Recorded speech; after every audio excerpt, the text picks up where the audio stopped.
In today's video, I'll go through 5 tips to make you more successful on Sorare and in general make you a better Sorare manager. And starting off, tip number 1 will be becoming a member to this channel or another Sorare channel. Because, for example, if you become a member to my channel, I will rate your gallery, in-depth gallery reviews and everything. And on top of that, I'm currently hosting a €200 plus Sorare Rivals Champions League tournament with a prize pool of over €200. And if you become a member, you will get 10 times the prize pool as the free-to-play managers get. So it will be worth it, and that could be your first step to becoming a better manager.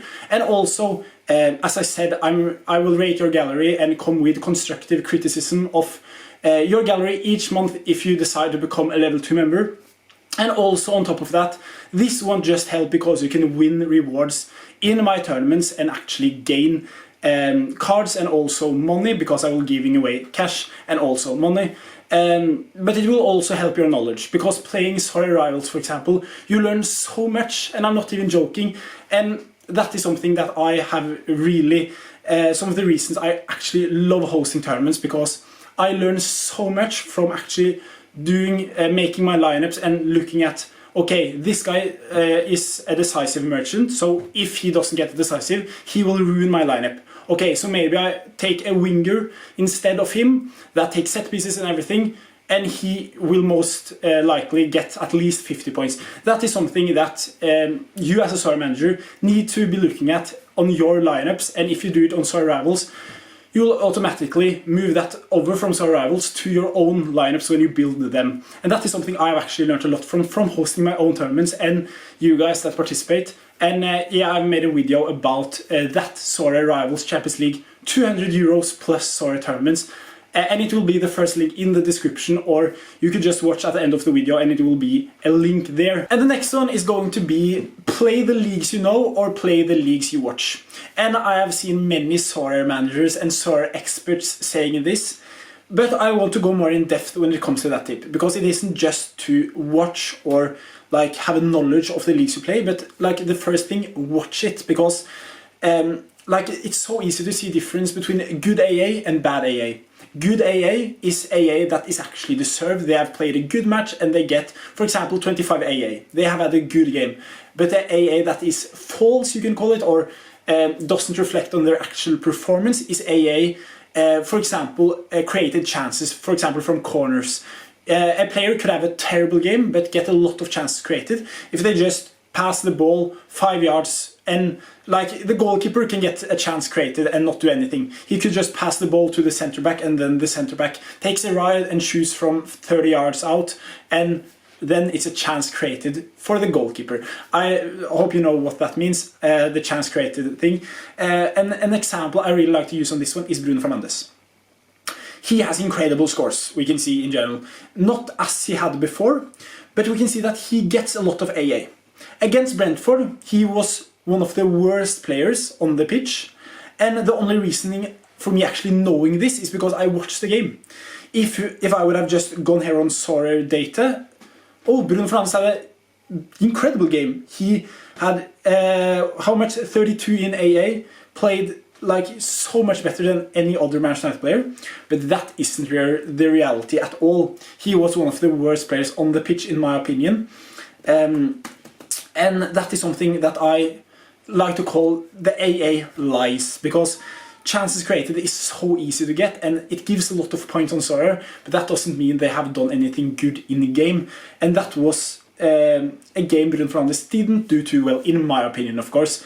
And this is just an example I really like to use, because I watch every single Manchester United match, so I will have a lot of knowledge there and actually know which players played bad and which players play good, in my opinion, of course. And another example of the opposite is João Palhinha. João Palhinha is so good every time I watch João Palhinha play, but his score doesn't 100% reflect it. It's because he plays at the team Fulham. They doesn't have the possession much. He gets a lot of minus points for possession lost because they don't play a possession-based game. Of course, that is the majority of the games, because when they are, of course, against bad oppositions, they tend to have a lot of the ball, but like Premier League, toughest division, and Fulham haven't been doing too great. And this is a player I've had before, and I think he's so underrated. And this is like, if I would have recommended you to buy one player, João Palhinha is that player, because if he gets a move, he will be incredible. And that is something I really like. Buying players that, when they also get a move, you know they will be a starter, you know they will do well. And yeah, now let's move on to knowing where to play your lineups. This will be the tip number 3. And of course, this is just an example. Let's go to this midweek, or not this midweek, we can go to game week 345, I think, or 347. It doesn't matter too much, it's just between April 12th and April 16th.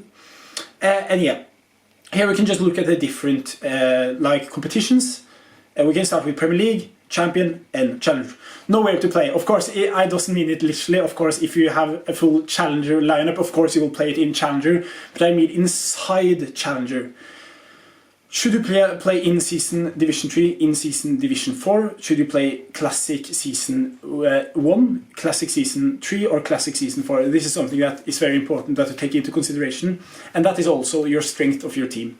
If you believe you will win the lineup or win the division, you should play them in Division 1, because in Division 1 you get the best prices for doing very, very well. But if you have a team with 2 or 3 players with some tough fixtures and you expect some of them to blank, I would personally go either down to Division 3 or Division 4, because the chance of you actually getting a reward if, for example, one player blank is so much higher than if you go all out and play them in Division 1. And that is of course something that is going to be important for your strategy. Are you a manager that likes to go big or go home, or are you a manager that consistently want to yield money? And also one thing I really like to do is to look at how many participants there are in that division, and how many, for example, reward boxes will be given away, and how many cards. Here we can see, because there are a long time until the game week kicks off, there are only 27 participants, but 130 cards given away and 1,100 boxes. Although there is a long time until the game week kicks off, you can still get an indication of how many that will actually participate and how many percent will actually get the cards and reward boxes. If you go to Division 1, we can see there are 16 participants and 48 cards given away. So like we can get now an indication of there are actually more managers that will get cards than in Division 1. More managers will get cards in Division 3 than Division 1 now, if the game week would have kicked off right now.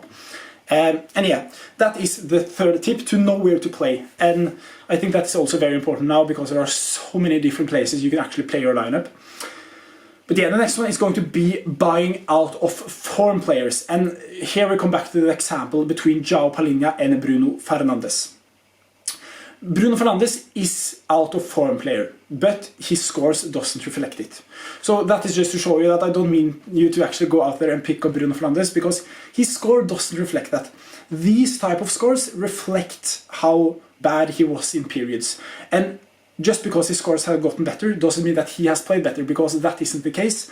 And that just shows that you need to, of course, as I mentioned in tip 2, watch the matches, or at least follow on Twitter and look at what the fans are saying. And this is an example of, I'm not telling you to pick up Bruno Fernandes. Yeah, he hasn't had the best run of form lately, and many Manchester United fans are saying Ten Hag should drop him, which is very concerning if you're going to buy a player that is so expensive. But also, yeah, his form isn't the best, but his scores are still very good. So I wouldn't have picked up him. João Palhinha is a player that I would have picked up. This is just another example. I really like those two, because it's like the opposite. He plays very well, but his AA scores now recently haven't reflected on that. And Bruno Fernandes is the opposite. And of course, it's just my opinion. And this is just an example, keep that in mind.